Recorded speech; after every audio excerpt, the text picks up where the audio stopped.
Yo, yo, yo, welcome to Crate 808, and today we continue our series discussing the greatest 3-album runs in 1990s rap. This time around, we're dipping into one of the greatest rap duos of all time, Mobb Deep, and bringing their case for best run in the 90s.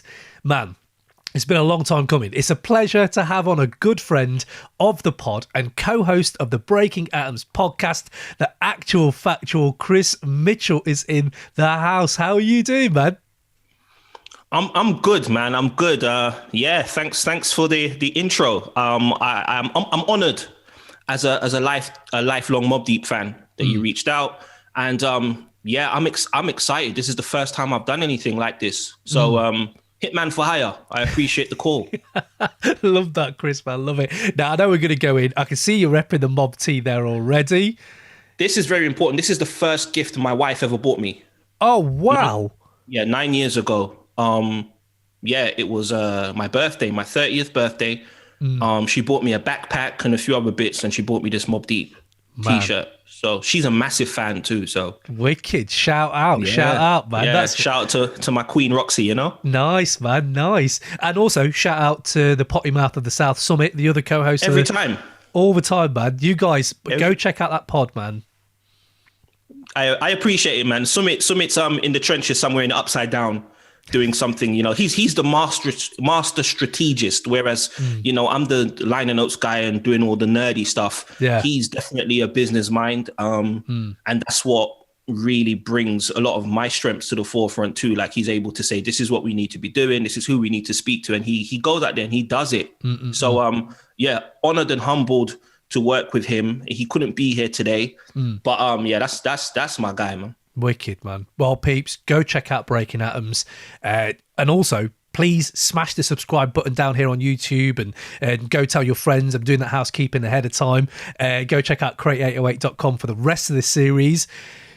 Chris, man, we've talked Gang Starr, we've talked Cube, we've talked Pac, we've talked Tribe. We talked on the greats, yeah? But today, this run is really intriguing to me, right? We're not going to do Juvenile Hell. No, we don't count that one. Okay. So we go 95's Infamous, 96's Hell on Earth. I am so glad we get to talk about this album. And 99's Murda Muzik. It's a run, Chris. It's a run. Yes.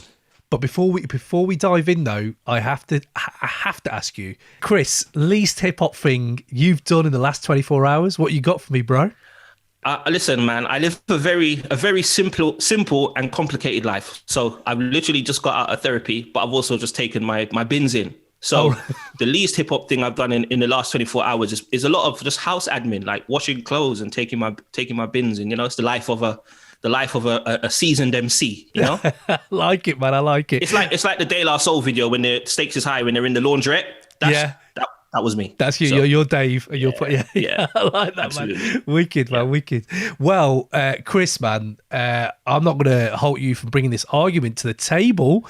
Mobb, first of all, why do you think they've got the best 3-album run of the 1990s? Okay, so I'm about to go in. Okay. So my argument is this. I think with the infamous Hell on Earth and Murda Muzik, Mobb Deep had the greatest 3-album run in 90s hip hop because they were able to create a feeling and an experience that encapsulated music, language, and lifestyle, right? So when you think about the music, you know, bangers galore, you know, you can pick any album from the infamous right through to even, you know, the current day. Like, the music was always of a high level. When you think about language, the Dun language, you know, they created their own slang. How do you take a word from someone who had a speech impediment, who was trying to say the word son, and then turn it into Dun, and now that's used all over the world, right? Lifestyle, the clothes, you know, the bandanas, the tattoos, you know, the misspelled Hennessy on the jersey, like all these things. In my local area, for example, there's a street called Colin Deep Lane. And I was walking down the road one day and someone crossed out Colin and put Mobb. Wow. So Mobb Deep Lane. And you're thinking there's this little town in northwest London celebrating Mobb Deep. So they Yeah. encapsulated music, language, and lifestyle. Havoc and Prodigy and what they brought to the table were some of the foundational bricks to the mid to late 90s New York sound, and it can still be heard today. We'll touch on them later. You know, Griselda, the whole upstate New York movement, what Spesh is doing, Ito, all these people. Mobb Deep was the soundtrack for youthful nihilism, and it was music for knuckleheads. So I wasn't really necessarily a knucklehead, but I know Havocs and Prodigies. I know a few of them, so I was around. Musically and message-wise, they didn't glamorize the environment and the situations that they were in. And there's no hyperbole, apart from, you know, pushing your nose bone into your brain. Like, you know, you can't literally do that. I get it. It's chillingly realistic and immersive. Similar to when I listen to like a Currency. You know, I don't smoke, but I feel like I want to smoke. If I listen to Rick Ross, I'll be on the bus. It feels like a Maybach just because of that immersive experience. Mobb Deep do the same. The music is bleak and it's beautiful, and it's threaded together with stories that link into the generational trauma and the state-sanctioned poverty experienced by Black youth in those times and even today. And my last point is that even though they dropped the poetical prophet's name, those foreboding philosophies were still embedded in the music, where they detailed the idea of the war against all, when it was all against all, and the law of the land is both brutal and solitary. That's why they have the greatest 3-album run in hip-hop history. And the music was incredible. Let's not forget that. Yeah. The music was incredible. It's embedded into our culture. You know, from the 8 Mile movie, Mariah Carey sang on the Shook Ones beat. Stevie Wonder. Damn. Sang on the Shook Ones beat with Q-Tip on there. So it's just, you know, from Drake to all those names I mentioned before, like, you know, what Prodigy and Havoc did, I think, and I'll sum this up at the end, is that their influence, particularly in this era we're discussing here, outweighs any record they ever sold. You would think they were multi-platinum artists based on their influence. Yeah, absolutely. I think that really harkens to my broad point about, I mean, we're going to go into each album as we go, but like the broad point being, they always, it's odd because they never were like mainstream, but they're everything, if you know what I mean. It's odd. It's they're not like, my mum probably doesn't know their names, but they are the chrysalis, the kind of epitome of what hip hop is, really. And all those bullet points you've said there about, especially the fact that these are stories being told that are real life stories from real life tragedies, and they've not put any bells and whistles on it. It's just that and that's why that sound is now synonymous with what we all like to call the realness, right? And, and I feel absolutely. And I feel that's a very much a big thing that Mobb do for me in my listening, and I'm sure for you in yours. And we've all been to them shows where I remember seeing Mobb. Actually, no, I didn't actually go to that gig. I went to see Mobb one time. My mate went to see him another time, and the crowd like rushed the stage in like the first 10 minutes, and you were like, "Oh, of course, it's a Mobb Deep gig." But I have a sad story about that. Their last London show. Yeah, their last London show was in Shepherd's Bush. Shepherd's Bush is a bus ride from me. I went to school near Shepherd's Bush, and I was gonna go. And something said, "Nah, I'll go next time." Yeah, and it was their last show. Damn. And Cormega came out during that show too. I'm a massive Cormega fan. We'll touch on him later. Oh, mega. And that's one of my biggest hip hop regrets, that I didn't go to that show. Like, it haunts me that I never got to see them live. Bro, I'm with you, but I also gave up tickets to Dilla at Jazz Cafe for his last show, and I gave them tickets up. And I'll never... You gave them away? No, my mate offered me and I said no. So this is... I feel your pain. I feel your pain. And Chris is going to leave this pod now. Chris is like... Right, I never saw Dilla either. It was the same thing with People Under the Stairs. I said, listen, man, I'll see them next time. Yeah. And then before the show, this is going to be our last ever show. There's one, I'm retiring. I said, what? So after this pandemic and lockdown is over, I've made it a point to say that, whenever I can go to see a show, I'm going to go. 100%. I'm there, man. I'm there. But yeah, no, going to Mobb, going to them shows, absolutely. I think your criteria, your argument has absolutely nailed it so far. Thank you. I want to hear, like, personally, on your point of view, Infamous obviously comes out. What did Mobb bring to yourself? Like, what was it in their music that you hadn't heard before and that really grasped you? And where were you at that time, man, when you first heard Infamous? So the Infamous is one of those albums that really initiated my entry into the hip hop that I've grown to really love and hold dear over the years. I've mentioned him on this podcast so many times, but my friend Sean Etienne, I remember going to his house and I heard Ready to Die for the first time at his house, Lab Cabin, California, 93 Till Infinity. The Infamous was one of those albums he gave me. And I'll never forget seeing the Survival of the Fittest video with the burning barrels. And what really took me back is when Prodigy said on Shook Ones, I'm only 19, but my mind, I'm like, oh my God, yeah, he's similar in age. But it wasn't the crisscross kind of similar in age type thing. It was, he's similar in age, but this man has lived 3, 4, 5 lives by the age of 19. And it really intrigued me because it was so realistic. It was so gritty.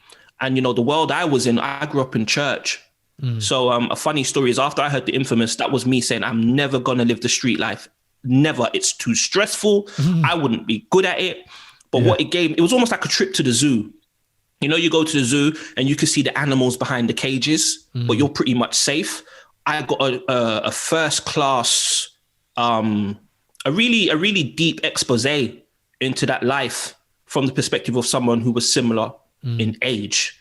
It was safe in the sense, slightly voyeuristic, but I really understood it. That's when I really understood, you know, Queensbridge, what it was like. When I went to New York years later, you know, going to Queensbridge and seeing Queensbridge for myself, you really understand it. You understand the music a lot better. So I was this is secondary school. I was into, you know, just getting into Wu-Tang, Enter the 36 Chambers, to Cal, Liquid Swords. But I would definitely say the Infamous really shaped my tastes in terms of what I like.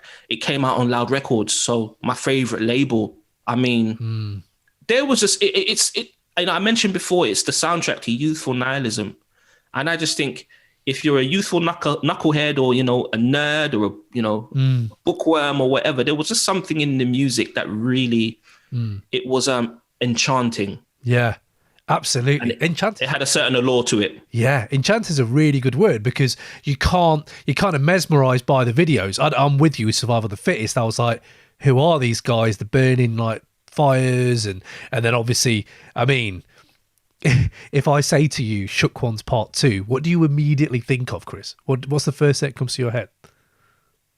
One of the greatest pieces of art ever created. I think you do it injustice by just calling it a song.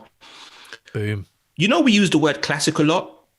We use the word classic a lot. And I feel that word's been overused. But one thing I know, I don't care where it is I go. I live in London. I've been to New York. I've been to Cuba. I've been to Miami. I've been to San Jose. I've heard Shook Ones in all these locations and the reaction is always the same. It's always the same. Like even the word shook is now part of popular culture. Like we use it to this day. I mentioned before, Mariah Carey sang on Shook Ones. Stevie Wonder sang on Shook Ones. It's been remade so many times. It's a freestyle staple. It was in 8 Mile. In terms of the beat, like every time I hear it, it's like I'm hearing it for the first time. But Prodigy's verse is a rites of passage. I'm sorry, man. I don't want to be elitist. But if you don't know a few lines from this verse, I'm going to have to question you, you know? I agree. I agree. I'm going to have to question you. And I think in terms of just rap performance, delivery, enunciation, the way it's put together, it's one of the greatest verses ever written. Yeah. Like ever. Yeah, absolutely. Ever. Absolutely. Ever. Yeah. So, and it's proof that sequels can be better than the originals. There we go. Yeah, what a cherry on top. Absolutely true, man. Absolutely true. It's the apex of what Mobb did. Like, for me, when you talk about songs, it's amazing the journey they take with you in your life, right? Like, I remember Shook Ones when I was a kid. No one else listened to it, just me on my own and my neck breaking in my bedroom with my headphones on. Then going to uni, finding my hip hop mates. Shook One's now becoming a thugged out banger. Anytime it comes on, you're stopping what you're doing and you're thugging out. And then, that's it. And then I remember when 8 Mile dropped, it transformed to a new thing for me. Because I was in the cinema, and maybe I'm a bit of a romantic and a bit of a geek, but I feel like when hip-hop has its moment in a different art form like cinema or books or drama or whatever, I feel like that's us winning, man. That's us winning. And when I remember when 8 Mile started and we're in the cinema, it was packed, Eminem's huge. And when Shook Ones came on, there were pockets of this cinema, the UGC cinema, those pockets, and people getting hype in little, and I thought that's my mate, that's my crew right there, because they know what that beat is. And ever since that film, there's only been a certain number of songs that have just become, as you said, more than a song. That's not a song anymore. That's a tribal trademark. I can argue with you all day about hip hop, but once I put Shook Ones on, we're both in the same crew. Like we're together. It's a signifier. I remember being in California for my friend's wedding last year, and I wore my Hyro shirt, and Wicked. I walked down the street, and 4 or 5 people gave me the head nod, like that shirt. Oh, you're one of us. Yeah. Shook Ones is that in musical form, and I got a story about Shook Ones. I was on the bus a few years ago listening to Shook Ones, and I opened up my phone and it said "Rest in Peace, Prodigy" while I was listening to Shook Ones. So it was kind of just like that song took on, and Prodigy died on my birthday. So no way. Every year, it's not that I stopped playing Shook Ones, but every year I'll play some Shook Ones, salute Prodigy. I'll also listen to some Apollo Brown because we have the same birthday. Yeah. But Shook Ones is hip hop DNA. Yeah. It's hip hop DNA. It's lightning in a bottle. Like there's just certain songs, man, like it's almost magical, and I'm speaking to you right now and I've got chills. Yeah. Because I know the importance of that song, and I would hold Shook Ones up against any hip hop song. Yeah, I'm with you, man. I'm with you. And I'm glad that we got to talk about that, because I know that Infamous is a classic album. It's classic. There's so many amazing moments in that. There's a coming of age on the album that you don't often find with a lot of artists, where you just realise, oh, they're so good at working with people like Q-Tip, working with people like, and bringing their own crew, like, having Noid on there, having other people on there. When you look at that album now, what was the moment where you feel like they differentiated themselves from other maybe hardcore rap at that time for you? Like, was there certain songs where you would go, damn, I've not heard anything like that, and not be Shook Ones? Like, yeah, I mean, my favorite song on that album is "Give Up the Goods." Fire. That song right there, and you mentioned Q-Tip. Got to salute Q-Tip, because I think in terms of the case study in arguing for Q-Tip being one of the greatest producers, think about where he was at the time. He had a couple of classics under his belt. Yeah. But I love what he did with the Mobb Deep sound, because he never tried to make them tribe. Yeah. He brought his own flavor and added it. I've got some of the demo tracks from the Infamous sessions, and when you hear the original versions of Temperatures Rising and Give Up the Goods, and then you see and hear what Q-Tip did on that, he was so essential. He brought a certain brightness to the album. The Infamous to me is like a horror flick. Survival of the Fittest, Shook Ones, Party Over, Cradle to the Grave, The Start of Your Ending. These are all horror movies, but Q-Tip just brought that rare glimpse of light. When you think about people living in those environments, days can bleed into each other. It's dark, it's bleak, but sometimes there's moments of brightness, even if they're fleeting. And Q-Tip brought that in musical form. So I'm going to say Give Up the Goods was when Queens Get the Money, Long Time, No Cash, when just the delivery. But I think, and I'm going to mention it later, Temperatures Rising is one of those songs, because Havoc brought you right into their living room. The stories about Killer Black being on the run, and I send you money through Western Union. It's like, oh my, like this is actually happening around us. Yeah. When Prodigy said, it's the man's of my word, Killer Black, it's an untold fact. To this day, I want to know, what did he tell you? Yeah. Right? What is that untold fact? There were so many questions and scenarios raised, but Up North Trip really highlighted that paranoia of making a wrong move that can send you back to prison. And it just showed me how precarious that lifestyle is. Constantly being on the edge, that anxiety Yeah. of that life. And I think one thing that Mobb Deep don't get enough credit for, because when you think Mobb Deep, most people think it's street music, shoot 'em up, bang, bang, this. But they really highlighted, mental health issues, the anxiety, the paranoia. Drink away the pain is self-medication. Yeah. Even though Q-Tip's verse had nothing to do with the song, but that's fine. But it's talking about, I just really like how they added layers to it, and they really humanized. They humanized themselves and the people like them, and that really drew me to them. In the same way, like Reasonable Doubt didn't glamorize that life. It was almost like the diary pages. These were therapy sessions. Yeah.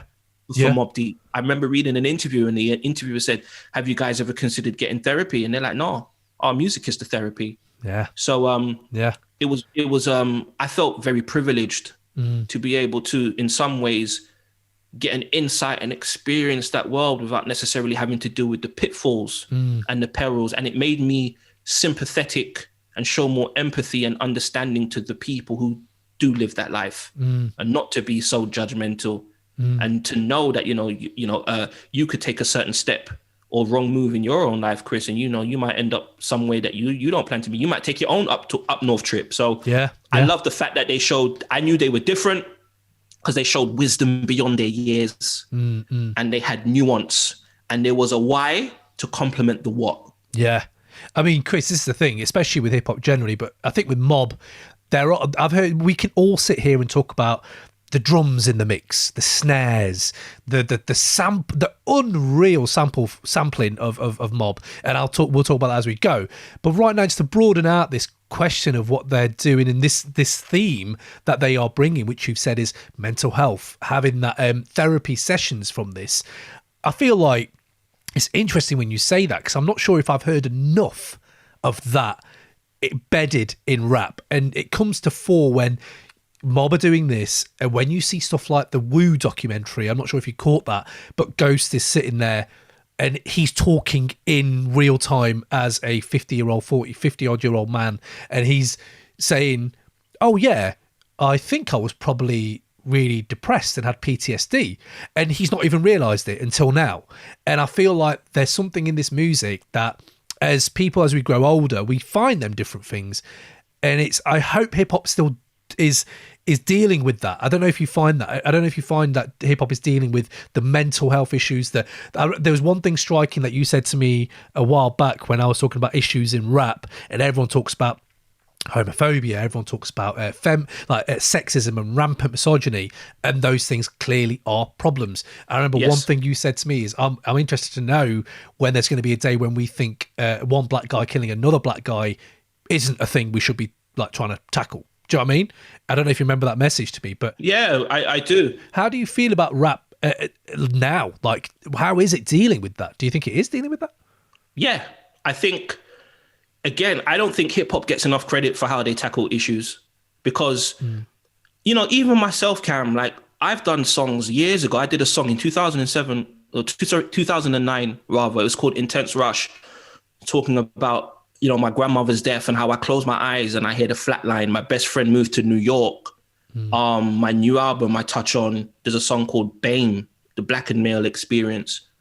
We tackle these things, but I think sometimes it's so embedded and encoded in the quote unquote real talk that we sometimes don't realize. You talk about mental health, Scarface, Ghetto Boys. They've been talking about that. Joe Budden made a whole brand called Mood Music based on mental health issues. I think hip hop's just become increasingly more open about talking about those things and humanizing and showing their vulnerability. Like, you listen to someone like a Ghostface, as animated and as colorful as he is, say, hey, I was probably depressed. To hear a 50-year-old man, and, coming from where we come from as ethnic people, we're encouraged not to speak about our problems. Don't chat your business. You got to look good winning, even if you're losing. I go to therapy, and just this morning, I'm happy to share this stuff. I'm 38, and this stuff coming up from when I was 17 years old, stuff that I hadn't dealt with, that I thought wasn't necessarily an issue, is coming to the forefront now. So to answer your question, I think hip hop's doing a great job about dealing with mental health in the music, and outside of the music. I think the biggest challenge is because the audience is now so broad and diverse, you have a section of people that want to keep that out because they just see it as entertainment. I still see this. This is coded language. Yeah. Hip hop speaks to hip hop. It's the CNN of the streets. Yeah. And it's really important that we keep that breadth of experience and information, whether it's politics, whether it's family life, whether it's mental health. It's really important that as much as the music is therapy to us, it's got to come out. It's literally got to come out because think about the lives, you know, come on, man, like during Hell on Earth, people died during the making of the album. Twin Gambino's brother died going to get some weed. Car crash, car flip. I mean, this is all in the music. So you know, mental health it's really important. And I love when my culture and our culture can really talk about the issues of the day, not only in a skillful and an artistic way, but in a way that resonates. And I think hip hop does a great job and doesn't get the credit it deserves in terms of tackling issues around mental health. Yeah, man. Yeah, no, big. No, I agree. I completely agree with you. It's just interesting when we go back to Infamous and Hell on Earth and Murda Muzik, and you start seeing those things that maybe you didn't see in that light as a kid. It's a different prism. I didn't see it. Like, you know, you listen to Everyday Struggle by Biggie. Like, listen to those opening bars. Biggie was depressed. Yeah. Well, suicidal. He was depressed. Like, who kills himself at the end of an album? Yeah. Yeah. Yeah, come on, man. It's like, but you know, we dance. We sometimes dance to one's decline. Yeah. Yeah. Yeah, that's interesting, man. Yeah. Future's no different. You know, Future will go on a song and say he's codeine crazy, and we're like, hey, no, this man has issues. Yeah. Yeah, exactly, man. No, that's very well put. Yeah, so we're talking, I mean, again, this is the thing with stuff like Mobb, because they don't just bring it with the music and the messaging. They've got skits on here. They've got stuff like where P is chatting shit, and that's fine. Like, I find that at least you're giving me an insight outside the music to how you genuinely feel about people who talk about stars and weed. And classic. It's a classic skit too. Like, you think about all the drama that came out of a skit. Yeah, you know what I mean? It's just, it's like, I ain't Superman. It's about who first, and I'm just like, yeah. This is it. You know, it's really interesting to know that those skits were kind of done at the end, or when Havoc was in the studio, and Prodigy would just be talking. It's just like, that youthful spirit of confrontation. I loved it. I loved it. And you know, Big Noise. You know, I got 3 cases in 3 places. That's hence why he wasn't in the photo shoot for Infamous. For sure, because he was at court that day. Yeah. So it's. You know this whole thing about, you know, you gotta live what you rap and rap what you live. Yeah. They did that. Yeah, they did that. Wicked. Well, when it's not that far, I'm trying to think. It's probably about 2 years, maybe even less than that, when they then bring out Hell on Earth. It was the following year. The following year, man. 96 then. Yeah, 96. Hell on Earth. I mean, for you, just as a caveat, this is probably my favourite Mobb album. For you, what was the situation you were thinking? Like, how have Mobb changed? Have they changed? Is it important they changed? It was. I never forget. I know exactly where I was. I was on the 220 bus, going over the bridge. Until my memory's mad. I was going over the bridge on the 220 bus, and I remember popping that tape into my Iowa Walkman. And when I pressed play, and I heard Animal Instinct, and Havoc said something. He's like, we're going to do, it's like the Infamous album. We're just going to do it again. Yeah. I was like, okay, no problem. But what that really signified to me over the years is that they knew the formula they hit with the Infamous. So consider, you know, Juvenile Hell didn't work out. Go over to Loud, A&Rs. And, you know, I've got to shout out Scott Free and Matty C for what they did on the album. Integral parts to Mobb Deep's career. But Hell on Earth, it's weird because it feels like it's their sophomore album, even though it's their 3rd. Yeah. But it was a continuation. It was a 2-piece. You know, like I listen to The Chronic, then I have to listen to Doggy Style. Yeah. They're both 2 sides of the same coin. It was literally the sequel to the Infamous, but I will say this: they doubled down on the darkness. And it's the only album in their catalog that Havoc produced from top to bottom. Yeah. I think that's significant. I think that's probably why I find it my favourite. And there's a big favourite between favourite and best, because Yes. there's a big difference. Yeah, you know what? For the years, Infamous is still one of my favorite hip hop albums ever. It goes without saying. It's only like the last couple of years I think, you know what? And being in the studio with Kaiser and talking about these albums, I think Hell on Earth might be the best Mobb Deep album, and it's edging forward in terms of being my favorite. Yeah. Just because of how it's just so I don't want to use the word cohesive because it's overused, but it's it's literally just seamless, man. It's album. It's winter. It's perfect for the winter. One of my favorite winter albums, and we're celebrating the 24th anniversary. Next year is going to be 25 years.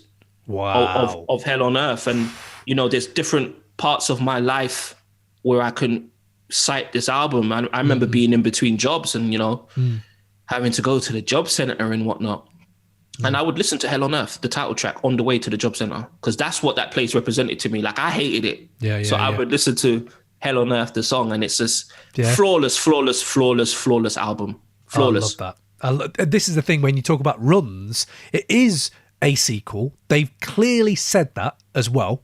And I find that is fine, because for me, it is less dynamic. You said cohesive. One of the arguments I hear from my friends about Hell on Earth, friends, because they don't like Hell on Earth, because there's a very thin line between cohesive and monotonous, I feel. But this is on the complete, for me, it's not as dynamic as Infamous because there's such a big range on Infamous. But this is diamond-tipped clarity of, we're good at this and we're going to do this. And I find that fine. I find it, if you're going to, and it's not like they do repeat themes, but their rhyming, I would say P's rhyming on here is almost some of the best he's ever done for me. Agreed. We talk about rewindables and hidden gems. Let me I think this album is littered with them because I don't think enough people talk about some of these tracks, but drop a gem on them for me. Listen, come on, bruv. Listen. Go on. I was a massive Biggie fan, and to this day, I'm so upset that Biggie didn't go in the studio and do a diss track to Tupac and call it that. I don't mind the little subliminals and the one lines here and there, but drop a gem on it. This is what I talk about, the confrontational spirit they had. Mobb Deep, right, spoke up for New York. LA, drop a gem on them. You think about guys like Royal Flush and Worldwide, man. They were at the forefront of that. And some people may say this is in bad taste, and I understand it. To put that out after Tupac had already passed. Unreal. Come on, man. Unreal. Prodigy's verse on there? Yeah. That's one of the most... have the whole New York... he said, I have the whole New York State aiming at your face. Aiming at your face. You scream louder than an opera. Mate. Mate, they've got bangers as big as African spears. Come on, bro. He's taking you down. The way they are, like, as you said, confrontational, I think, because I was on the Pac side, I was on the West Coast side, I was more West than East. I came, actually, to be fair, I think I got Hell on Earth around the same time it came out. But Infamous, I was definitely late to. I got Infamous after Hell on Earth for me. So, okay. So, yeah, that's the way I went in. So, this might be why it's my favourite. But then I do remember at that time thinking, these guys, like, Pac is calling you out, and Pac is probably the biggest rapper in the world right now, and they don't give a shit. Like, they do not give a shit. And when we talk about P, man, and we talk about this song especially, I think one of the things, like, you have the snare, the vocal sample, the pain is gonna go, that whole thing, package, peak Mobb Deep, precise Mobb Deep. It's when Prodigy said, you know what happened? 60 G's worth of gun clapping. I said, come on, man. Oh, it's not even subliminal anymore. I love it, man.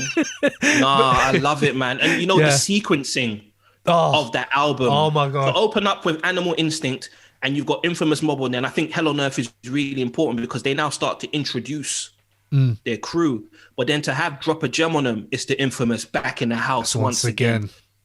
Nah, I got chills talking about it. That Mate. Drop a Gem on them is madness. Madness. Mate, I'm so glad I'm here with you right now talking about this. Nah, you don't understand. This. You don't understand what this does to me. Like, because I'm a peaceful man, you know. I'm a peaceful man. I grew up in the church, but the music, when I heard if I was going to war, if I was going to go and do something to someone, I'd probably do it to a Mobb Deep song. This whole album, you could go to war with this whole album, bro. This is the go to war album, I think. Drop a gem on them. Are you mad? I know. And then you talk about what's extortion, mate. It goes your bridges. It goes ELO extortion. Sorry, mate, I'm getting carried away. Go ahead.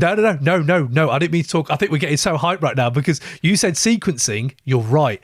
Drop a Gem, Bloodsport, Extortion. Right, forget it. That's by them tracks. Something smashed. Like something. No, you know what? I'm not even a massive fan like of Bloodsport, but I know how it works in the context. Yeah. Of the album. Albums need to have peaks and valleys. You know. Yes, for sure. For sure. And Hell on Earth is really like it's a journey through hell. Absolutely. It's a journey through hell. And then the way they end that album with Still Shining and Apostles Warning. Like, did you hear what Prodigy said? Come on, man. Come on, man. Apostles Warning. Mate, the way we talked about sampling, mate. They're sampling when they use the King of New York. I love King of New York. I remember discovering that. I discovered that film early. Like, no one else I knew talked about it. And when I heard that music on Mobb, I was like, what? Whoa, what? Like, that is just another level of, I don't know, they push a lot of buttons, and that gangster mafioso life, that mob mafia sound. Yeah, man, they absolutely nail it. You know what's crazy about that album? When you think about it, you know, Infamous came out, April 95? Hell on Earth, November 96. To produce those two albums in such a short span of time. Yeah. You know, they found their pocket. Yeah. They found their pocket, and when Hell on Earth, I remember the anticipation that the album was coming. You know, at school, and you know, we were copying tapes and passing it around, and it was a pure time. That's amazing. That's interesting when we talk about Hell on Earth that time being a sequel, it being that hardcore sound. We touched on P being incredible on this album. Yes. I want to talk about P with you generally, Prodigy, and where he stands, if he's like, you know, where he stands in your kind of catalogue of artists you love. But before I do, I just want to say, I think there's one thing that I would love to just say about P is his voice. And I think we talk about rappers' voices, and I don't think I've ever heard anyone as sinister. And I think that's the word for me, is someone who will deliver on their promise. DMX was dark, DMX was grimy, DMX was sinister, but there's something about the calm.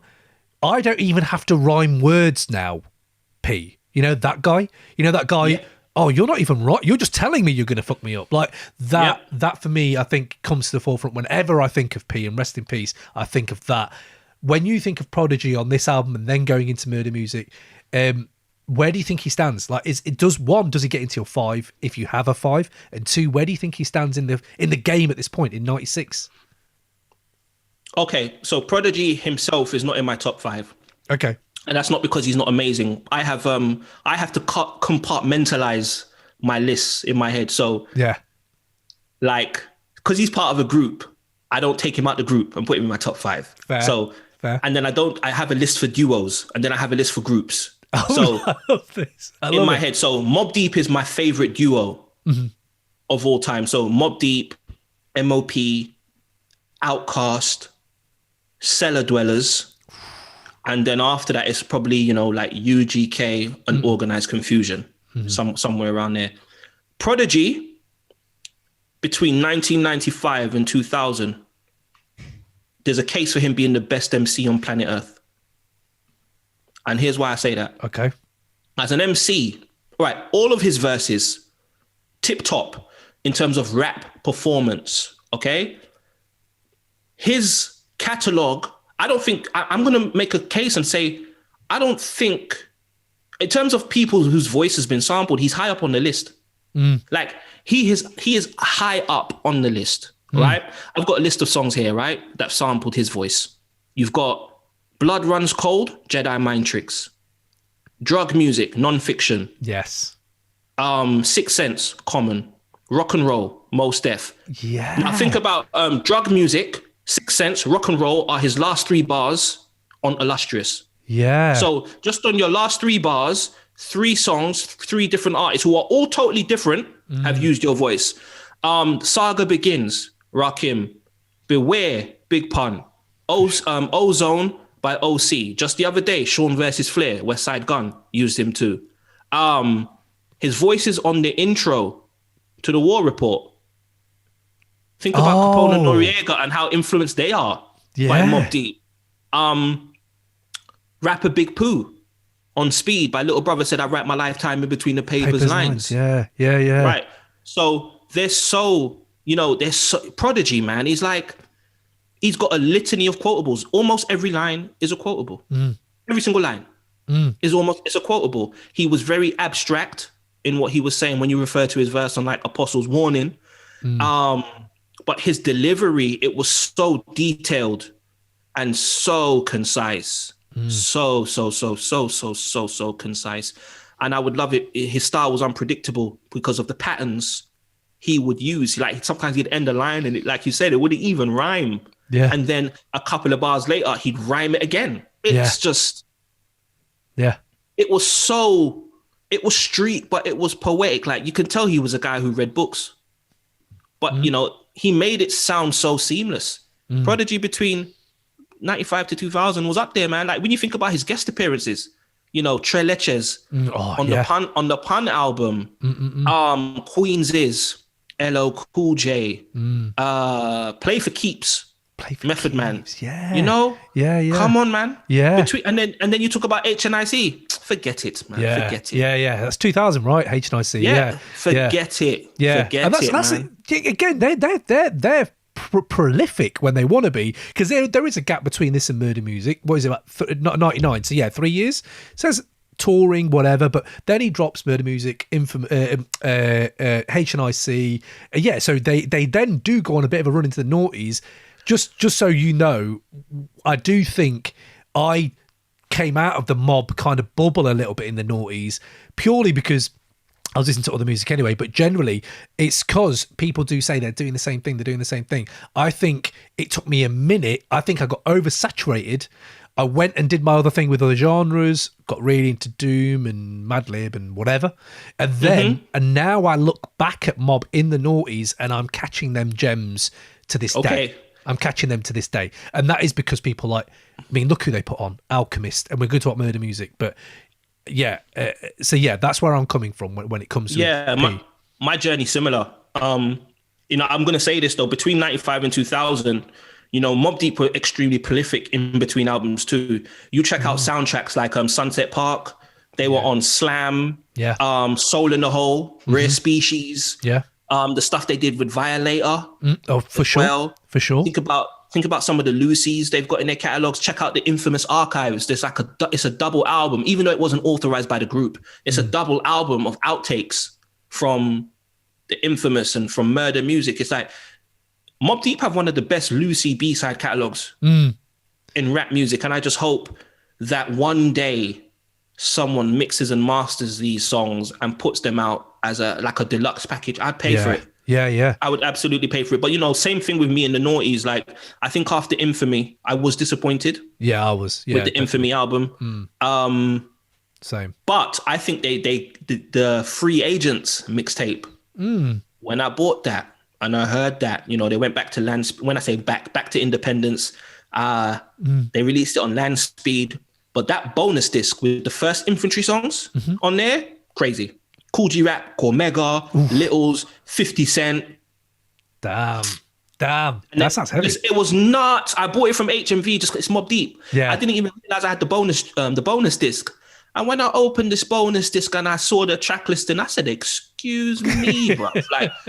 And it also shows you how they influence people, because they had songs that they produced for other people and featured on as part of this disc. So like I mentioned, Cool G Rap was on there. They were one of the first people to work with 50 Cent on Bump That. Yeah. So their influence runs strong, particularly in the noughties, but then the solo stuff came out too. And Prodigy style changed in the noughties for me. It wasn't as detailed, as concise. It was a lot simpler in terms of delivery, but it was packed with information. So, he started to double down on the whole secret society, and you know, Illuminati, science, technology, and politicians, and you know, the mutants and all that kind of stuff. HNIC 2 was incredible. Yeah. Product of the 80s, incredible. Albert Einstein Oh yeah, was Albert Einstein. nuts. Yeah. Nuts. That was different, man. That was different. Nuts. So Yeah. I mean, I know we're talking about the 90s and stuff, but a lot of the stuff they did in the 90s, I think, informed what they did in the 2000s. And, you know, 100%. we'll definitely touch on. I want to raise a point, though. You talk about P's voice. And I think there's something really incredible how someone can casually talk about violence. I think that's what makes it a lot more effective. He's similar to BG in a sense. And I know they did a song together, but when you listen to BG, you know, talk about, I'm going to get the chopper and blow your head off. And he doesn't shout. He just says it very casually over a Manny Fresh beat, but you believe every word he says. Prodigy is like hip hop's version of Jake the Snake Roberts. Interesting. Let's go. Because I'm a big wrestling fan. Jake the Snake Roberts was very poetic when he threatened you. He never raised his voice. That's amazing. Not one time. Yeah. You know, Hulk Hogan was on screen like, you know something, brother? Ah!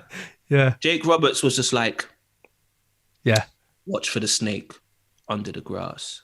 Something just calm. Yeah. But you knew what time it was when it came to him. Like, in many ways, Jake the Snake never won a major world championship. You know, Prodigy never got that solo platinum album or whatever, you know, you would equate it to. But in terms of his casual yet abstract, deliberate, colorful, he was the MC's MC. Yeah. Yeah. No, absolutely, man. I feel that. I feel all of that. We're talking about Murda Muzik then, bro. Like when he goes into that and what is this, 99? Where were you when this came out? And what did you think about this when it first came? What was your first impressions of this album when it came out? Oh, actually, sorry. Before I forget, 97, I was going back into my archives. You know, you talk about Lucy's, just a big up to Hoodlum, because Mobb, Noid, and Rakim on Hoodlum. Rakim, yeah. That for me is a track. Sorry to cut you off there, bro. But no. It's I'm talking like, you know, you talk about soundtracks. Back in those days, they were put together like albums to me. So Soul in the Hole is my favorite soundtrack ever. Mobb Deep are all over the soundtracks. Yeah. All over them. Yeah. All over them. And what's crazy is when you go and do your research and connect the dots, like some of these songs were recorded for their albums. Yeah. You know, so like Nobody Likes Me from the Violator project, I think that was recorded for Murda Muzik. Oh, but you really? just see how they literally had a stash. Like, hey, you take this, boom. You take this, boom. You take that. So crazy. No, Mobb Deep extremely prolific. I love that, man. So go in then, man. Come on, Murda Muzik. What were you going to say? Murda Muzik. Where was I? I was in college. I was in college. So it's the first time I'm buying my own music now. So I'm not getting tapes and stuff from other people. I have to shout out two people from my college days. Sarah and Tola, two girls. Loved Mobb Deep. Oh my days. I didn't even know women listened to Mobb Deep. These two. So Sarah actually became a music promoter and she booked the Foreign Exchange to come over for their first show. Oh, wow. And she booked me and Drastic, shout out to Drastic, to open up for Black Milk back in the day. So it's funny how, you know, the dots connect. But Sarah and Tola, I'm actually going to go find them after this episode. Loved Mobb Deep. You dare say a bad word about Prodigy. Yeah. They would come for you. They would come for you. But Murda Muzik was definitely one of the soundtracks to the college years. I remember going to Sounds in Ladbroke Grove and buying my copy.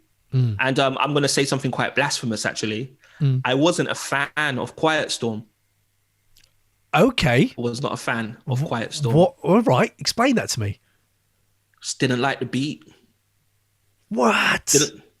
Didn't like it. You didn't even, what, did the video swing it for you? Did anything swing it for you? The remix? No. Oh my days, man! That Kim verse. I love the lyrics. I love the lyrics. It was a production thing. I've grown to like it more over the years. But you know, you mentioned hidden gems. I think this is the Mobb Deep album with the hidden gems. Okay. On there. So I mentioned before, illustrious. I love the fact that they spelled the word wrong. It's actually ILL. Yeah. But they spelled it AL. Prodigy's verse on Illustrious, his first verse is top 5 Prodigy verses to me. Prodigy is stellar on that. It's just When he goes, the last page of a wild rhyme writing nigga, P holds the pen tightly, explode nightly. Yeah. Don't say you rap dudes don't excite me. Y'all niggas is trash rap. Want to fight me? You're shook to death. Take breaths and step lightly. Oh my days, man. Oh man, this guy, man. How do you write like that? Like, how do you write like that? And then you got songs like Where You're From with 8 Ball. Again, something Mobb Deep don't get enough credit for, in my opinion, is how they branched out. You know, they were very insular. Very, very, very, very insular. But they branched out to 8 Ball and did a song like Where You're From. And then, you know, songs like Where Your Heart At, you know, that's almost like an R&B song to me. You know, Prodigy talking about how he'd find it hard to sleep at night if he had beef with someone who was like him. You know, they got so introspective on that album. Songs like Streets Raised Me, you know, talking about, look, this is, you know, it wasn't as confrontational. It was more somber. Spread this love. Is when, I mean, come on, man. You're right. Come on, man. Yeah, great album. And what's the other one? What's Your Poison? Oh, banger. With Cormega. Banger, yeah. So this is the time, you know, Cormega, and for those who don't know, Loud Records was interested in signing Cormega. So now he's around Mobb Deep. Then from this song, you now got Killer's Theme. And then, you know, years later, you get Thun and Kiko and all that. Like, Murda Muzik was them expanding their sound. And what I think is really important about Murda Muzik is this is 99. The industry is now awash with money. You know, everybody's expected to sell 1 million records or less. Mobb Deep managed to transcend in the midst of all of this, evolve their sound, still be them, and sell 1 million records. How on earth do you do that? Yeah, it's true. Rap was living there. That was large. That was large back then, man. You know, if you look at the videos, you know, Prodigy's got on the sunglasses now, you know, there's a bit of money, you know. You know, I can imagine Steve Rifkin was like, okay, so Infamous, Hell on Earth, we've recouped. Time to spend some money, you know. It's true. Speedboats and all of that. And no, it was Murda Muzik. I do recall thinking at the time, you know what, this isn't as good as the Infamous and Hell on Earth, but over the last decade, I've listened to it a lot more, and it's a great album. It's awesome. And it's really important in terms of their catalog, you know, introducing The Alchemist to so many new ears. For sure. Absolutely. Infamous Mob, you know, Cool G Rap's verse on The Realist. Banger. Yeah. Yeah, that's one of his best verses. And I think it was actually integral to him going over to Raucous, you know, because Cool G Rap was on a run. Yeah. During that time. And Murda Muzik, man, music to kill people too. I know that doesn't it sounds crazy considering what's going on in the world right now, but Murda Muzik. It was that excess. Rap was in excess mode, man. You got Slim Shady LP and he's killing his missus. You got DMX over here with blood all over himself in the front cover. You got Murda Muzik. Murda Muzik was like kind of timid compared to some of that stuff. And then you look back and you realise that they were coming through a big stage in rap where I remember beef just being huge. Obviously East and West, and they're right at the heart of that. I remember after that, it was Jay-Z and Jigga using... I don't even know if this is true, but you know what rap circles are like. It's like, it's because he said Dunny in his rhyme, and he was using the Dun language, and P got, you know, messed up with it, and he was annoyed by it. I think what happened was, you know, when I think it was on Money Cash Hoes, where Jay-Z said Snoop came through and crushed the buildings. Prodigy took offense to that because he was saying, yo, like when we was replying on LA, where were you?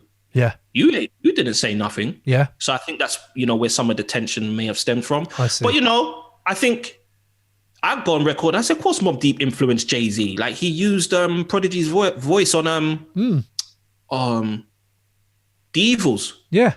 I think Jay-Z's been one of the Prodigy's verse on that.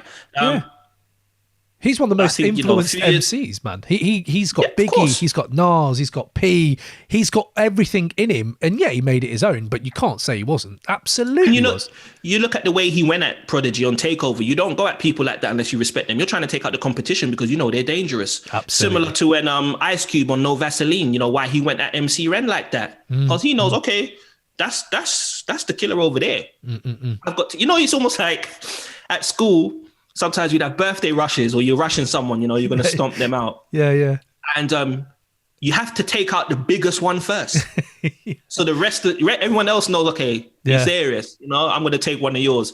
Yeah. So I do think the way, you know, with that whole Jay-Z Prodigy thing, I think the reason why he went at him like that is because he knew the levels. Yeah. He knew. And I love that about Pete, and I love that about like how they are confrontational, but like I said, they do spread love. They'll have woo all over their albums, and I love that. I think Ray was probably wasted a little bit on Murda Muzik. I preferred him on the other stuff he's done before. On them B-sides, you said, I've not heard the infamous, well, for a long time, the infamous Mobb album from 2014. Right. Did they have Eye for an Eye with Ghost on there? Yeah, I've got that. Okay, because I don't think I've ever really heard that properly, or I need to refresh. I'll send it to you. Yeah, that was the original version. Yeah, that's what I thought.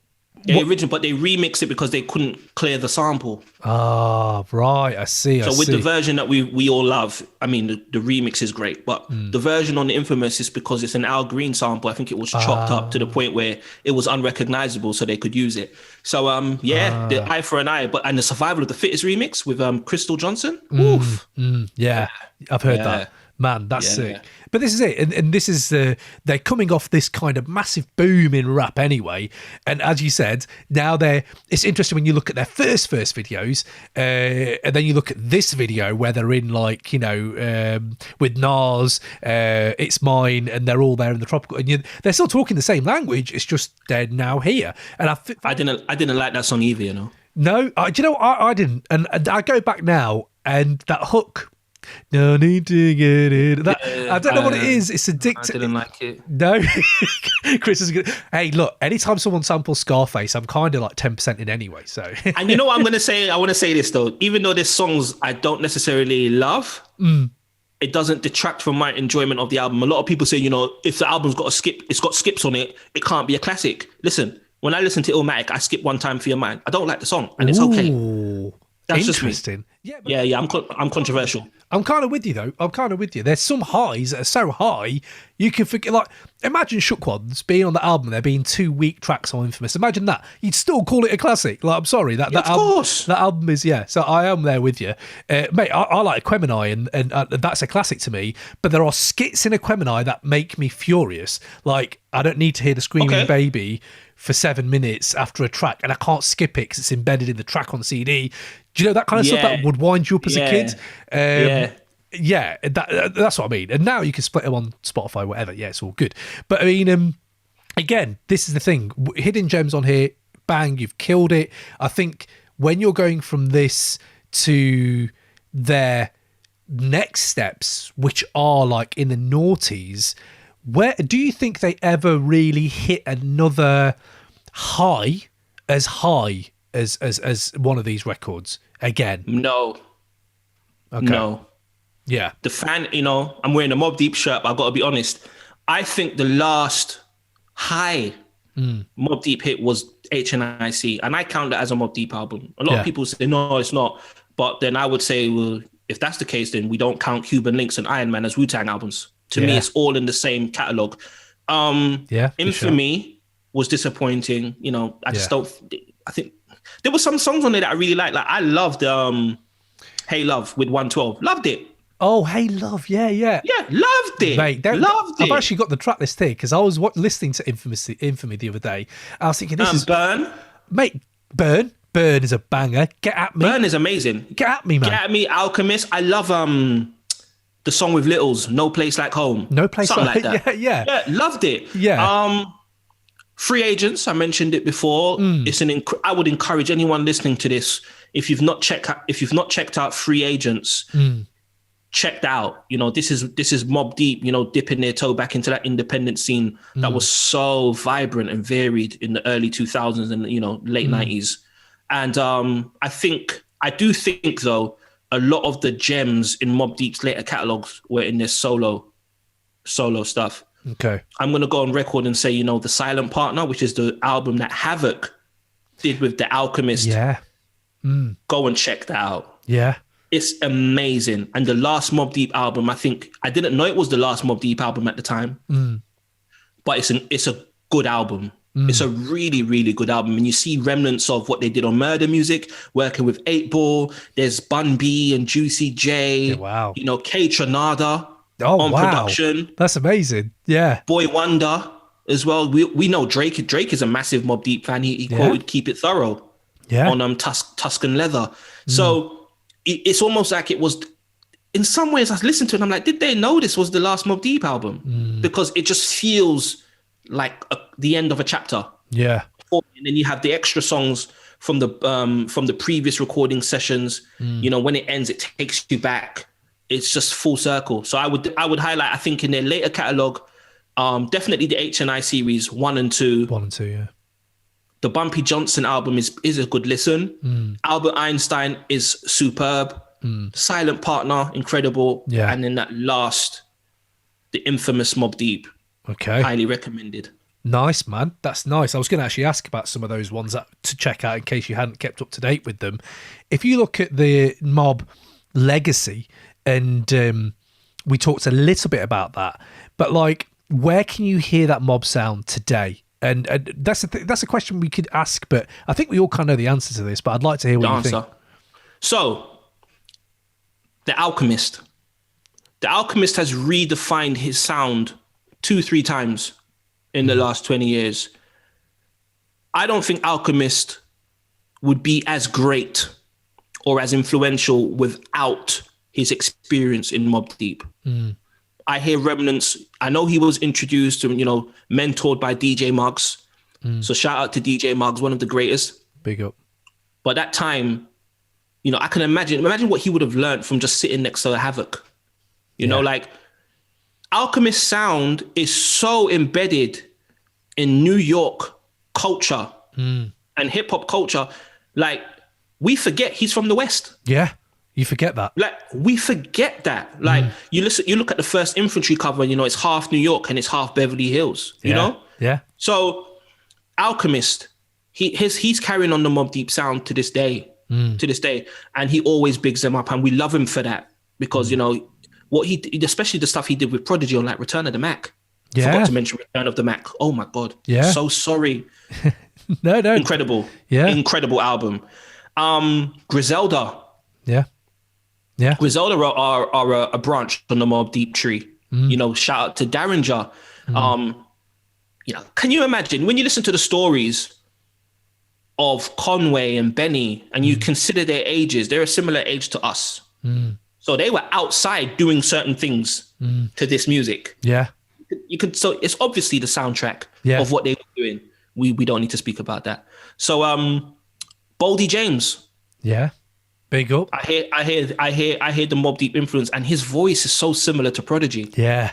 It's quite eerie. It's quite eerie, considering, this person's from Detroit, this person's from New York. And, maybe that's probably the reason why Alchemist kind of gravitates to him, because he reminds him of Prodigy. I don't know.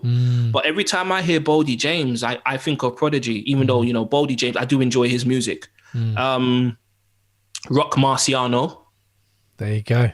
Even though he has his own sound, to me, it's rooted in Mobb Deep. It comes through. Yeah. V-Don, the producer, who works with like Dark Low, Dave East. He carries on the sound. Sid Romes, can't forget Sid Romes. For sure, man. Yeah, absolutely. Can't forget them. They did an awesome job on Product of the 80s. We're fans of this person, Beat Butcher. Oh yeah, man. He was on your pod as well, man. Go check that interview. Beat Butcher carries on the Mobb Deep sound, even though he's evolved and he does a load of different things and does it so well. But he will say it himself, he's a massive Mobb Deep fan. Bringing it back to these shores, Terra Firma. Absolutely, 100%. Absolutely. You listen to Terra Firma, you can hear the Mobb Deep influence. Like, I've spoken to Kaiser, that's my guy. And we've spoken about Hell on Earth at length. So you can hear the influences of Hell on Earth in his music. Triple Darkness. Go and listen to M9 stuff, right? M9 has gone on record as being a great a big Mobb Deep fan. I remember there was a documentary years ago on Channel 4 about New York hip hop, and he was on Twitter and he wrote, no mention of Mobb. It was just like, no, you haven't mentioned Mobb Deep. I'm not happy. So M9, that's true. Yeah. Cyrus Malachi, all these guys are influenced, by Mobb Deep. And I'm going to also, even though I don't know their music intimately, based on the content, and my wife raised this, you can hear their sound in Nines and Gigs. Gigs for sure. Absolutely, yeah. Now, I don't know their music like that. My wife said, listen to what Giggs is talking about. Yeah. Consider the age. Just consider it. He was listening to Mobb Deep. Giggs and Cormega have a relationship. Yeah. I'm going to go on record and say, I bet you that Giggs was out there doing some madness to Mobb Deep. Yeah. Yeah. I bet you. And I would love to speak to him one day and find out what his favorite Mobb Deep albums and songs are. But their sound is everywhere. Like, I mentioned Drake. Drake is influenced by Mobb Deep. Boy Wonder that co-produced a song with Havoc on the last album. Their influence in terms of even the mainstream. And it's, I'm a wrestling fan. It's like the best wrestlers are often in the independent scene or they're not in the big leagues. But the guys in the big leagues are watching the guys on the indie scene. Like, yo, that guy, we need to get him.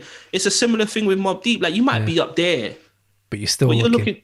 You're looking over like, yo, like, yeah. Absolutely. Yeah, 100%. I think their sound is everywhere. I think, when you look at what's happening now, like with 38 Special, Trust Gang, that whole upstate New York, even though they've got their own sound, it's an extension of Mobb Deep. Yeah, absolutely. And people even use them as that adjective, don't they? Like, oh, it's Mobb Deep-esque or it's Mob-esque. It's that. Yeah. That, so you know what it is straight away. So, yeah. And I feel like that's a great argument for this run because they all have trademark sounds for sure. Della, Pac, everyone has that sound. Everyone has that thing. But it is when you look back and you realise people, obviously rap goes through peaks and troughs of different sounds. And, okay, the Outkast influence sound has probably not been as big. That is still huge, to be fair. That's but trap's different. But like when you look at Mobb, that is peaking. That sound and energy and feeling in my rotation is constant today. It's constant, and it's like wow. And I want to add to what you've just said there because it's 100% right. Havoc's sound, Havoc is not celebrated enough as a producer. When you consider who was in his circles at the time, he's worked with DJ Premier. Yeah. Large Professor, the Alchemist. Yeah. Havoc still created his own sound. A Havoc song, a Havoc beat. So again, my new album, my wife was in the studio with me and TE1 played a beat and it was like doom, doom, doom, doom, doom, doom, doom, doom. And I heard it and me and my wife looked at each other and we were like, that sounds like Trife Life. Yeah, this is like a Mobb Deep song, like the way the snares were. Yeah. And ironically, he played me another beat afterwards, and it was the same sample used on "Give Up the Goods." Oh, so it was just that vibe. Do you know what I mean? Yeah. So Havoc's production, even though Premier was like boom bap and smack you in the face and all that, Havoc's production style was the missing link between a horror movie and a psychological thriller. So eerie, so atmospheric. It's like you listen to it walking down the street, you're looking over your shoulder because you don't know who's going to jump out at you. It was Havoc as a producer. And then you look at what he's done. We talk about Prodigy's influence. Like Eminem has called Havoc to make tracks for him. Yeah, yeah. He's produced stuff for Kanye West. Havoc's produced for LL Cool J. Foxy Brown. Yeah. We're getting a Method Man and Havoc album. All these seeds were planted from this run. Yeah. And these relationships have extended, like Live Nigga Rap from It Was Written. Yeah.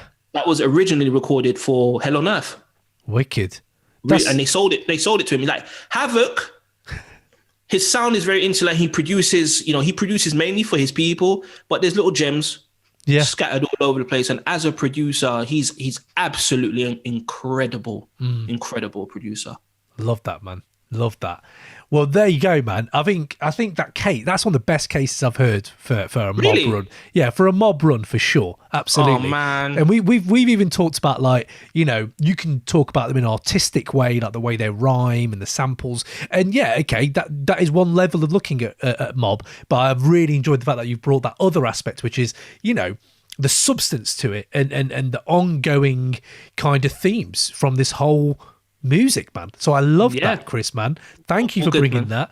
Chris, you have done an amazing job summarising this whole thing. One of the best I've heard, bro. Oh, wow. Have you got a 30-second conclusion for me for this album? This run being the best run? All right, I do. Here we go. Okay, go for it.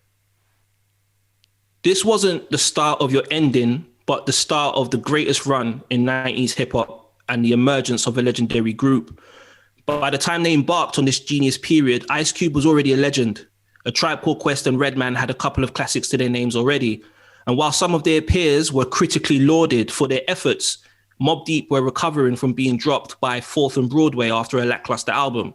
However, the perfect quiet storm of right label, right sound, and the right time, along with their creative resilience, set in motion a train of events that became a roller coaster of momentum. The infamous Hell on Earth and Murda Muzik are an eye-widening ride on an iron horse through the lava-laden streets of Queensbridge, the hell they called home. The sight of burning barrels and the smell of charred dreams position despair and death not only as inevitable, but in a weird and twisted way, a form of escape. The constant jostling between living and dying is the sonic soundscape for real niggas who ain't got no feelings, and a masterclass in how to extract artistic beauty from tragic and unfortunate circumstances. Havoc and Prodigy wrote their lifetimes in between the paper's lines and made the done language sound eloquent to the ear and easy to understand. The cultural currency of Mobb Deep is worth more than gold, and the influence of these works outweighs any sale or certification. This trifecta of releases was the perfect mix of rhymes that were literary scriptures and beats that were as vivid as obituary pictures. These three classics are essential entries in hip-hop's musical canon, required listening for the zealous new heads and treasured war stories for the seasoned soldiers. Hip-hop wouldn't be, sound, or feel the same without Mobb Deep. Man, I was gonna end that there, bro. That is how do you follow that? That is wow. That I fully am in. That's great. People out there, get some response going. I want to hear what you guys think of this mob just chat. So crate808.com, hit us up at crate808@gmail.com. I'll get Chris involved if we can on some of the email correspondence. And yeah, man, I think that's amazing, Chris. I think you've nailed it. You've absolutely nailed it, bro. So Thank you, man. For some more of this brilliance, Breaking Atoms podcast, I just want to know what you guys have got in the canon, what have you guys got coming up, and where can we find you guys, man? All right, so we are, in terms of what we got coming up, we have like a bag of interviews, man. You know, we've spoken to engineers, producers. You know, just now we dropped an interview with Anton Pashansky, who engineered the Breaking Atoms album. So we got to speak to him. We've spoken to David Lotwin, founder of D&D Studios. So if you're a liner note nerd like myself, check it out. We drop every Tuesday. Midnight Eastern time, 5 a.m. UK time, so you know you can get the content before you go to work. So we're quite specific about that. In terms of what we got coming up next year, you've got the Independent Indie Podcast Awards. So we're working on that. So if you're an independent podcast, wait for the details. We'll be sending that out, and you can, we're gonna have an award show, man. Like if we're allowed out, put your tux on, put your dress on, and come out and celebrate. And I've got to mention, Sumit is doing on the 19th of December. He is doing a 24-hour podcast to raise money for premature children. Amazing. So he's going to be doing it. I don't know how he's going to talk for 24 hours, but if you know him like I know him, he'll find a way. So I will be on there. And wicked. Yeah, Breaking Atoms, the podcast. Please subscribe and check us out and support the podcast community here in the UK. It's not lost on me that we're just fans of the music. Yourself, me, Summit, Shotgun, all these people, Rhymes Like Dimes, and we're literally here in the UK capturing history. Yeah. That may have otherwise been lost. Yeah, so, absolutely, man. Yeah, check out Breaking Atoms. We've had OC, Mike Geronimo, Apollo Brown. You know what time it is. Just by those names. You know what time it is. So. Seriously, just a brilliant, as you said, time capsule, and just really interesting takes. You and Summit, man, the stuff you bring out is different, man, and that's what I love about the pod. So yeah, man, go check it out. Chris, before you leave us today, bro, I'm going to ask you what I ask everyone, man. What's the last great piece of music you heard? Could be old, could be new, but it can't be Mobb because we talked about Mobb. So is what have you got? Does it have to be new, or it's just something I listen to? Just something you listen to. Could be any time. Yeah. I'm just opening up. Yeah. I'm just opening up my iTunes. What did I listen to recently, album wise? You know what I've really enjoyed? The new Action Bronson album, Oh, okay. Only for Dolphins. Yeah. Yeah. I really enjoyed it, and I tell you why. It's because I should have been going to Cuba in the next couple of weeks, and because of restrictions, I can't go. But that music would have been perfect for the pool. Yeah. So I listened to it, and I'm like, I actually really, really, really like this. Yeah. That's Okay. the last. Yeah, I think that's the last. And I love the new Static Selector single, the one with Nas and Joey Badass. Oh, I've not heard that. I've not heard that yet. Oh, okay. Handle your business. Get Sweet, that. sweet, man. I will, definitely. Man, that's sick. Yeah, I like that Action Bronson. I've heard it too many times. As you know, so much music in it, you don't get to rewind that many. But like, yeah, wicked. I like it, Chris. Yeah. So, bro, we will catch you on the flip side. Thank you again for bringing this. I need to get myself one of them Mob tees now because you've made me. This is a milk crate. Exclusive. Oh. Can't get these no more, you know? Bro. Come on now. Okay. Can't get these no more, man. Okay, sweet, man. Well, Chris, thank you, man, and we'll catch you soon, bro, yeah? My pleasure. Wicked. Peace. All right, peace.